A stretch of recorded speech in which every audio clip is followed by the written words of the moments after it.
You have thoughts in your head that you don't even know are there.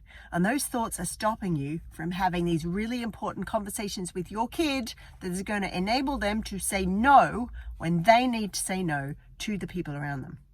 And welcome back to Sitting in a Car. I'm Sarah Sproul, and I sit in a car every week answering a question to help you raise a confident and caring young person who respects themselves and the people around them. So let's go through some of the thoughts that might be going on in your head that are holding you back. Like any other part of life, if we don't know something is wrong, we're not going to be able to fix it. We're not going to be able to move forward and change ourselves or our lives for the better. And thoughts that are stopping us having conversations about sensitive stuff with our kids that ultimately enable them to develop skills to keep themselves respectful, healthy, happy, safe. We need to get rid of those blocks that are holding us back for the sake of ourselves, but more importantly, for the sake of our growing young people. So let's get started. What are some of the thoughts that might be holding you back? I've got a big list. Thought 1, I'll drive my kid away from me by talking about embarrassing stuff. Thought 2, other parents will ostracize my kid if my kid has information about sex that other kids don't have. Thought 3, will I use the wrong words with my kid and damage them in some way that I won't even realize? Thought 4, there's no hope. I've left these conversations far too late, and there's no hope to give my kid the information they need now. They're way too old.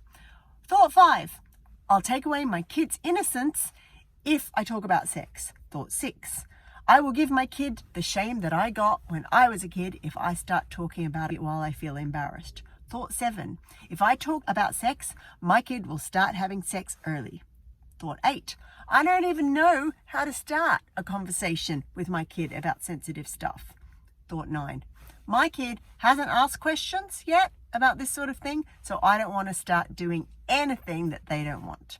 Those are 9 beliefs, 9 thoughts, 9 fears, 9 ideas that may be stopping you from taking that one small step to get more confident, more comfortable, more able, more willing to have sensitive conversations with your kid that are going to give them the skills, the abilities, the attitudes that allow them to stand up for what is right for them in the face of other people who are pressuring them to do things that they don't want to do, in the face of a culture that is constantly talking about sex and relationships and bodies and what everything should look like. And that puts huge amounts of pressure on our kids to be perhaps or do perhaps things that they don't want to do. So let's get started on looking at what are some of those fears, those ideas that are holding you back from starting sensitive conversations. I've got a course, a free thing starting next week.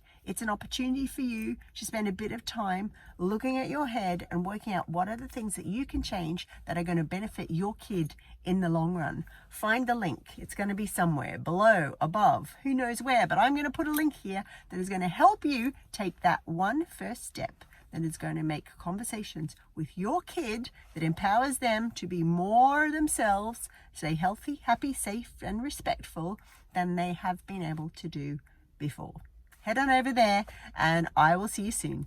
And that's Sitting in a Car for another week, where I've answered a question to help you raise a confident and caring young person who respects themselves and the people around them.